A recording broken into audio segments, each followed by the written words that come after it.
नमस्कार। आप देख रहे हैं नवोदय टाइम्स पंजाब केसरी का कार्यक्रम खबरों के आसपास। आज आप बोकारो में आपने ये खबर देखी होगी कि यूपी के deputy chief minister Keshav Prasad Maurya का एक बयान है जिसमें उन्होंने कहा है कि अयोध्या काशी भवन मंदिर निर्माण जारी है, मथुरा की बारी है। तो ये ट्वीट कर उन्होंने सनसनी फैला दी है। और जब अभी अयोध्या का काम चल ही रहा है, ऐसे में ये ट्वीट अपने आप में बहुत महत्वपूर्ण लगता है। हम सब जानते हैं कि अगले कुछ महीनों में फरवरी मार्च में उत्तर प्रदेश में 5 अन्य राज्यों के साथ चुनाव होने हैं और ऐसी स्थिति में ये ट्वीट अपने आप में बहुत महत्वपूर्ण है। बहुत महत्वपूर्ण इसलिए क्योंकि उत्तर प्रदेश में चुनाव की सरगर्मी बिल्कुल अब धीरे धीरे चरम पर आ रही है। सभी राजनीतिक दल अपनी अपनी गतिविधियां बढ़ा रहे हैं। अखिलेश यादव रथ यात्रा पर सवार हैं। योगी पहले ही अपनी यात्रा करते रहे हैं और लगभग हर जिलों में 2-3 बार जा चुके हैं पिछले 2 सालों में, और उनकी सक्रियता पे कोई संदेह कभी नहीं किया जा सकता है।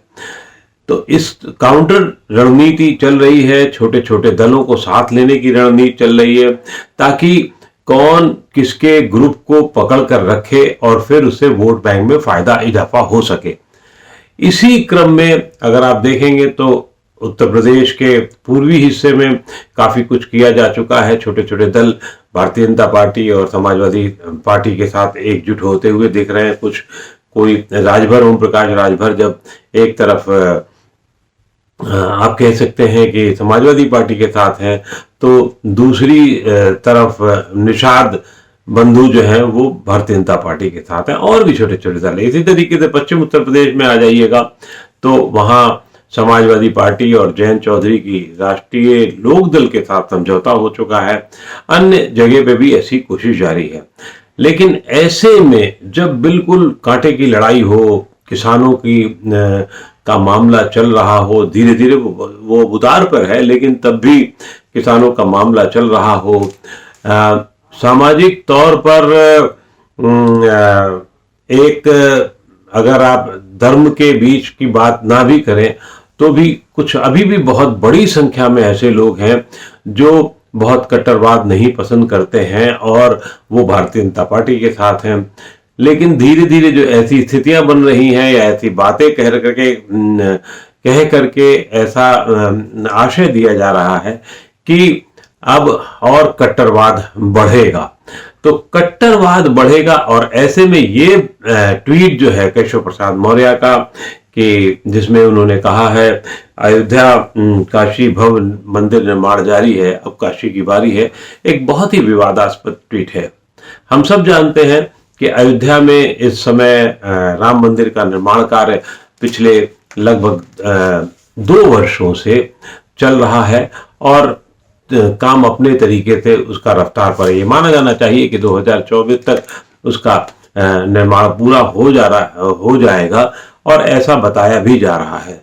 बीच में उसमें भी एक विवाद की खबर आई थी जमीनों को लेकर के, लेकिन वो काम अपना चलता रहा है। दूसरी तरफ जहां तक आप देखेंगे तो काशी में कोई मंदिर मस्जिद के स्वरूप को नहीं छेड़ा गया है और वहां जो कुछ भी काम हो रहा है, कॉरिडोर का, आसपास के सौंदर्य का, काशी के विकास का, काशी के विस्तार का, वो सब काम एक विकास और विस्तार से जुड़ा है, ना कि वो मंदिर मस्जिद के मुद्दे से जुड़ा है।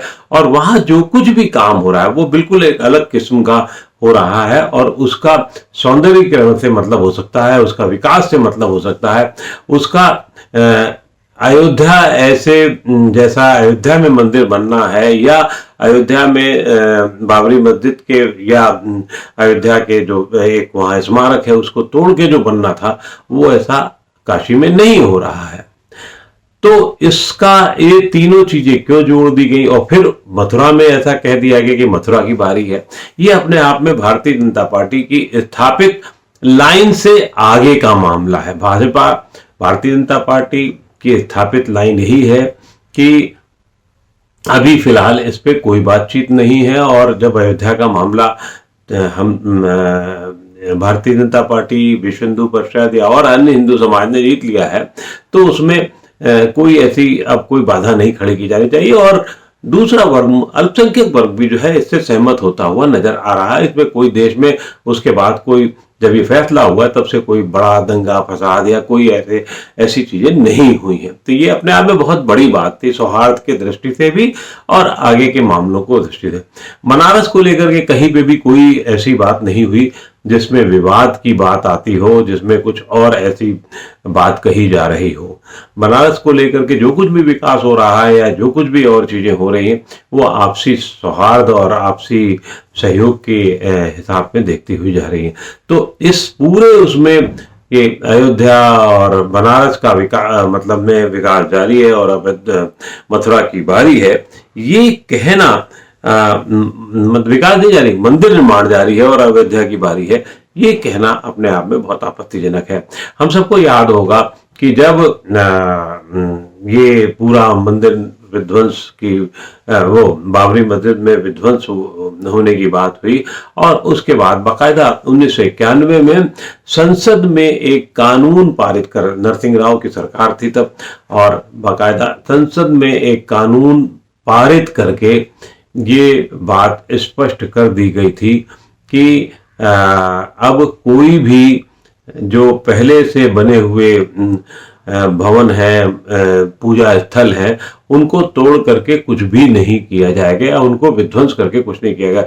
और अगर उसमें किसी ने भी इस तरह से बात की तो उसके खिलाफ 3 साल की सजा तक का प्रावधान है।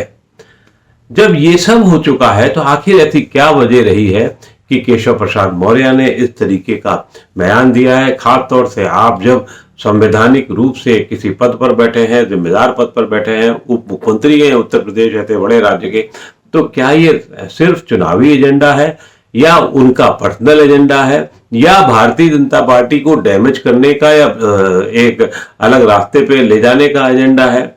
ये अभी इस पर एक बातचीत होना, इस पे एक इसके सूत्रों को खुलना बाकी है।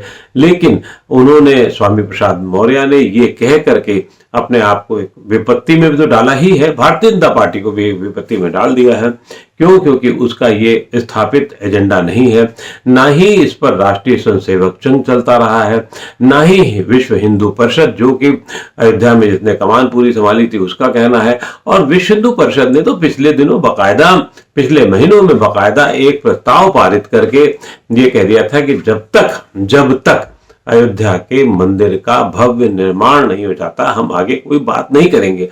ये भी एक बहुत ही कॉम्प्लिकेटेड बयान सा था, लेकिन ये उस संदर्भ में माना जाना चाहिए। खास तौर से जब कानून पारित हो चुका है, संसद में पारित हो चुका है, तो आप ये कैसे इस तरीके की बात कर सकते हैं? ये भी समझ से परे है। ये एक और पक्ष जो राजनीतिक पक्ष है वो कुछ लोग, क्योंकि केशव प्रसाद मौर्य जो हैं वो संघ के बैकग्राउंड के हैं, संघ से जुड़े हुए हैं, वो बात दूसरी कि उनकी राजनीतिक स्थिति कोई बहुत ज्यादा बड़ी लंबी कार्यकाल नहीं रहा है। 2012 में पहली बार सिराथू एक इलाहाबाद के पास जगह है, वहां से विधायक बने। 14 में लॉटरी खुली और नरेंद्र मोदी के साथ साथ वो भी एक सांसद बन गए। और सांसद बनने के साथ साथ जब पिछड़ों को एक करने का दौर भारतीय जनता पार्टी का चल रहा था, तो उसमें उसी रणनीति के तहत वो उत्तर प्रदेश विधान के अध्यक्ष बने। और ये वो कह सकते हैं कि उनके रहते हुए 2017 में विधानसभा में बड़ी जीत हुई। लेकिन विधानसभा में जीत किसकी वजह से हुई है ये हम सब लोग जानते हैं। चाहे वो उस समय तय है कि नरेंद्र मोदी के चेहरे पर पूरा काम हो रहा था। अमित शाह बाकायदा एक राष्ट्रीय अध्यक्ष के साथ साथ उन्होंने जिस तरीके से वहां काम किया था वो निश्चित रूप से किसी और नेताओं के से बहुत ऊपर होता हुआ था और वही उनकी देखरेख में ही पूरा काम हुआ था। तो इसलिए उसका भी वो केशव प्रसाद मौर्य श्रेय नहीं ले सकते हैं। और उसके बाद तो एक बार हार का भी मुंह देखना पड़ा उपचुनाव के दौरान, जब वो विधान परिषद में आए और जब उप मुख्यमंत्री बने, तो मतलब उनकी पार्टी को हार का मुंह देखना पड़ा।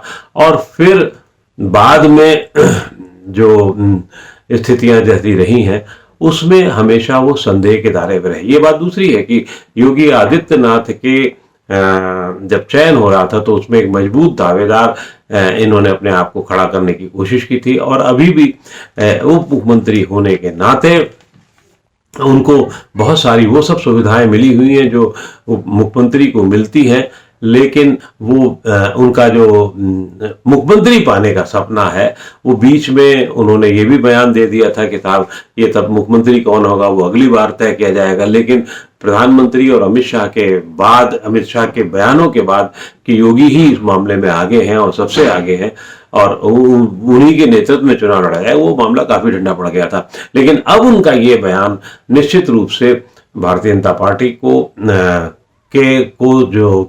जो चाहने वाले लोग हैं, अपने तरीके के या बहुत कट्टरपंथी नहीं है, उनके लिए एक धक्का होगा। लेकिन ये जानबूझ के बयान इनका जो है वो अपने आप में खतरनाक इसलिए भी है कि अगर कोई आदमी इस पर उन पे एफआईआर हो या बाकी और चीजें होगी, कैसे ये कह सकते हैं, तो इनको 3 साल की सजा भी हो सकती है। भारतीय जनता पार्टी या पार्टी के लेवल पर ये जो भी बात करेंगे वो एक अलग हिस्सा है, पार्टी को लेना देना है, उससे हमसे आपसे कोई मतलब नहीं है।